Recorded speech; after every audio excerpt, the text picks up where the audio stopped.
Rekaman terbaru memperlihatkan momen dramatis ketika sebuah tank tempur Jerman tipe Leopard milik militer Ukraina dihancurkan oleh drone FPV pasukan Rusia.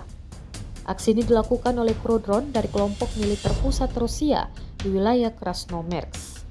Dalam tayangan yang diunggah di Telegram Rabu 10 September 2025, drone FPV tampak memburu tank Ukraina yang tengah melaju di medan tempur. Begitu kendaraan lapis baja itu berhenti, drone langsung menabrak sasaran dan menghantamnya dengan ledakan keras. Akibat serangan tersebut, tank Leopard mengalami kerusakan parah.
Download Tribun X sekarang, menghadirkan lokal menjadi Indonesia.